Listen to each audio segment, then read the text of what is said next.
تو دیکھیے ایگو جو ہے وہ ہے انٹری پوائنٹ سیٹن کا، اور کانشنس جو ہے وہ ہے انٹری پوائنٹ اینجلس کا.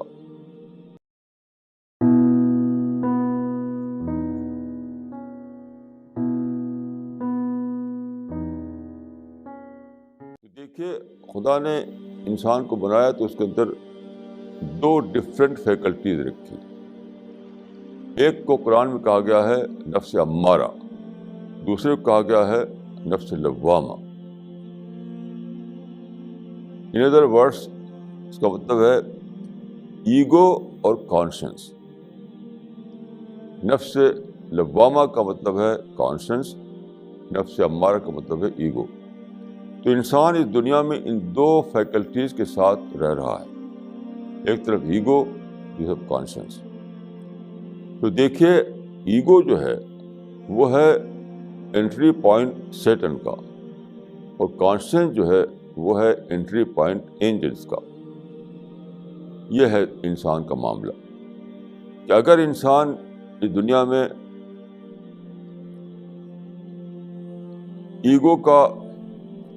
ایگو کے انفلوئنس میں آ گیا تو سمجھے کہ اس نے اپنے اندر سیٹن کو داخل کر دیا.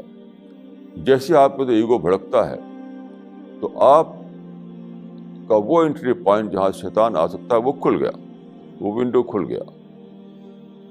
ایگو کا بھڑکنا سیٹن کو انٹری پوائنٹ دینا ہے. اس طریقے سے اگر آپ کے اندر موڈسٹی آئے، کانشنس جاگے آپ کا، تو آپ نے اینجل کو انٹری پوائنٹ دے دیا. تو کانشنس کے راستے سے آپ کے اندر اینجل آ جاتے ہیں، ایگو کے راستے سے آپ کے اندر سیٹن آ جاتا ہے.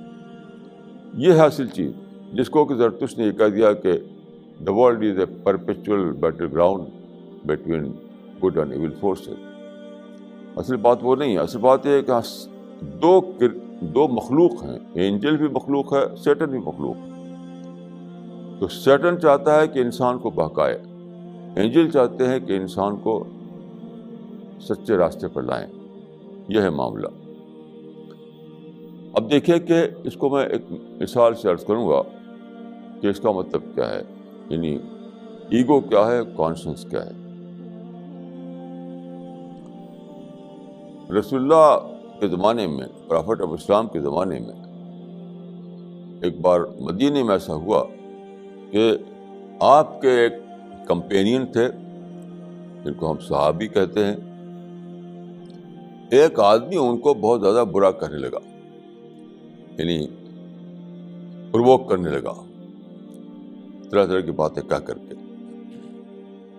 تو پہلے تو ابو بکر صدیق جو ہے وہ چپ چاپ سنتے رہے. جب اس نے بہت زیادہ کہا تو وہ بھی بھڑک گئے، وہ بھی لگے کچھ جواب دینے، مطلب ریئیکٹ کیا. تو جب ریئیکٹ کیا انہوں نے تو وہاں رسول اللہ تھے، وہ وہاں سے چلے گئے. تو بات کو ابو بکر صدیق نے ان سے پوچھا کہ جب تک وہ آدمی مجھ کو کہہ رہا تھا برا بھلا تب تک تو آپ وہاں کھڑے ہوئے تھے، اور میں جب کچھ بولا تو آپ وہاں سے چلے گئے.